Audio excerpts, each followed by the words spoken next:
Olá, tudo bem por aí?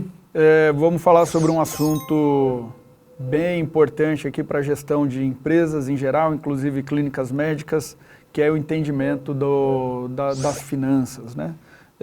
Hoje eu recebi um contato de um antigo cliente falando de um investimento novo que ele vai fazer, e aí precisa fazer o valuation, saber se investe ou não, quanto que é a participação de cada um e tal, e que esse negócio novo ele está ali ainda no seu primeiro ano, nem chegou ao final do seu primeiro ano, e se valia a pena ou não fazer esse investimento. Então, em qualquer negócio, né, na sua clínica, é importante ter essa clareza para essa tomada de decisão.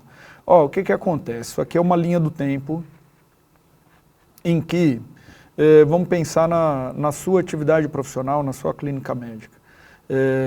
Aqui a gente pode usar para o modelo de negócios típicos de startups e outras empresas também. Então, nessa linha do tempo, aqui é o custo para você chegar até o ponto de abrir as portas. Pode ser que tenha lá feito o investimento na sua carreira, anos e anos e anos de estudo, e mais o investimento de espaço físico, mobília, equipamentos, capital de giro, marketing, né? E aí chega o momento em que a sua empresa abre as portas. Na hora que ela abre as portas, o que vai acontecer? O primeiro ano é sempre muito crítico para qualquer empresa, porque além de já ter descapitalizado, aqui com uma saída de dinheiro, que é o investimento para que a empresa comece a nascer, aqui é uma curva de vendas. Você começa a vender, prospecta mais clientes, o cliente indica, alguém te acha pela internet, a sua secretária atende e aos poucos você vai aumentando esse volume mensal de vendas. Até que você aumente essas vendas, tem essa curva aqui, ó, que representa os custos fixos. O que são os custos fixos? E até porque ele não é uma linha reta, né? Não é porque chama fixo que é sempre o mesmo valor, não tem nada a ver com isso. O conceito do que é custo fixo são os custos que a sua empresa vai ter todos os meses, independente de ter vendas. Quer dizer, se você tem um contrato de aluguel, você tem um funcionário para pagar, você tem um contador, vendeu ou não vendeu, você tem que pagar, aquilo é um custo fixo. E depois tem os outros custos que são associados às vendas. Estes custos que são associados às vendas, que variam com as vendas, estes são os custos variáveis. Por exemplo, imposto, cartão, materiais, comissão. Então, à medida que a sua empresa ela comece a vender, vai começar aqui também os custos variáveis. Somando o custo fixo mais o custo variável, aqui é a linha de saída de dinheiro e aqui é a linha de entrada de dinheiro no caixa. Então, enquanto a entrada, o volume de dinheiro, o volume de vendas for menor do que a saída de dinheiro do caixa a cada mês, a empresa ela vai operar no vermelho e para ela continuar seguindo até se estabilizar, essa área aqui, ó, o volume dessa área é o que a gente chama de capital de giro. Então precisa estar no planejamento financeiro, ter receita para você poder bancar a empresa até que o volume de vendas, né, supere os custos. Quando há um empate, o volume de vendas é suficiente para pagar todas as contas, a gente chegou aqui, ó, no ponto de equilíbrio. O ponto de equilíbrio é quando a empresa, a PJ, não tem lucro e não tem prejuízo. E aqui um dos custos da PJ, numa clínica médica, é o honorário médico, que não tem nada a ver com lucro ou prejuízo. Fez uma consulta, tem o valor da consulta, isso tem que ser pago. Isso é para a pessoa física.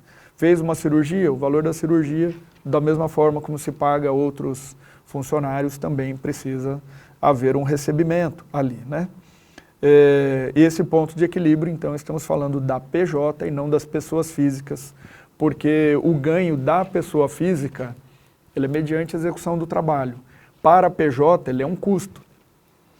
Quando o volume de vendas, aí ele ultrapassa os custos fixos mais os variáveis, aí a empresa começa a ter lucro.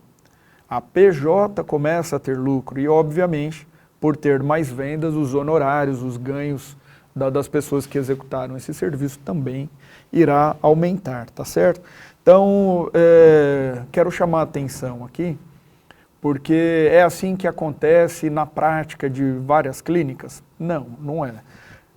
Não tem essa história de ter lucro ou de ter prejuízo, precisou de dinheiro, faz plantão, vai lá e paga, tem que pagar a secretária, paga na conta de pessoa física, tem que pagar o aluguel também, recebe o dinheiro no Pix, vai para a conta física, às vezes põe no bolso, vai gastando no caminho para casa, passa no mercado, na padaria, mistura tudo e depois não consegue achar uma saída.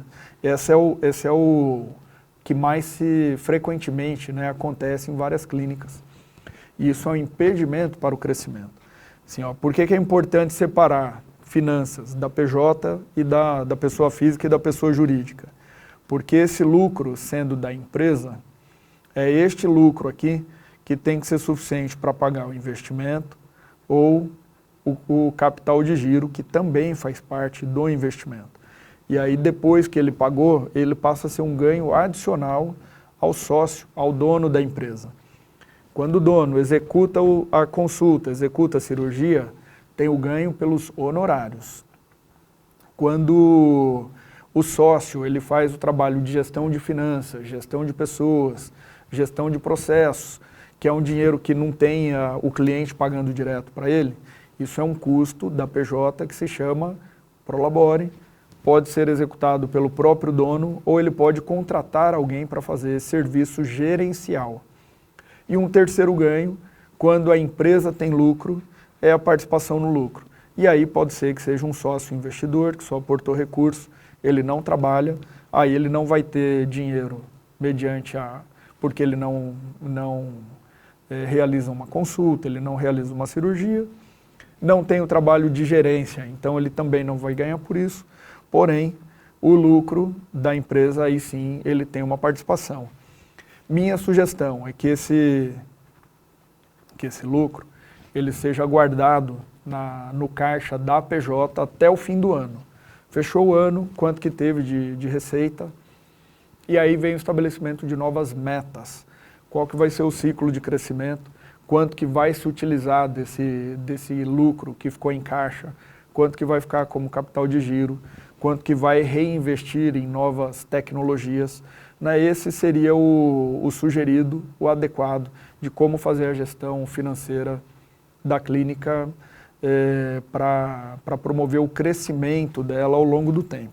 Infelizmente, não é isso que a maioria das clínicas fazem, a maioria das clínicas misturam tudo e ao misturar, não consegue ter um foco, não consegue ter uma direção e muitas vezes vai gerando alguns equívocos, de endividamento, de focar em atividades que não dão prazer, que não dão um ganho financeiro, e aí, consequentemente, as pessoas ficam estressadas, ficam insatisfeitas com uma das profissões mais bem vistas no mundo, né?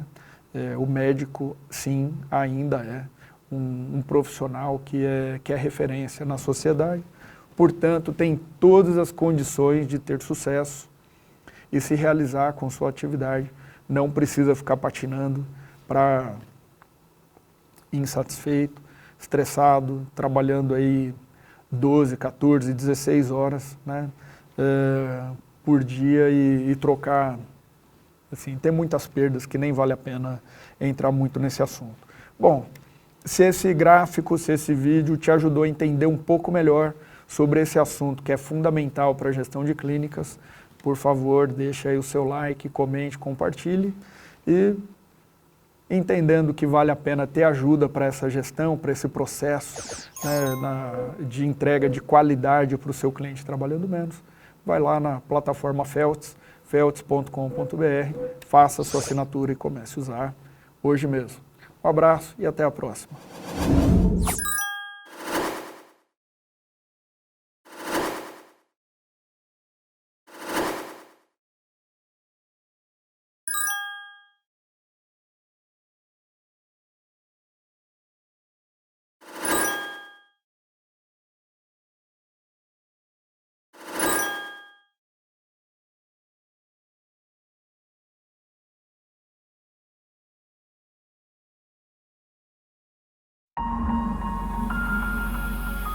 Música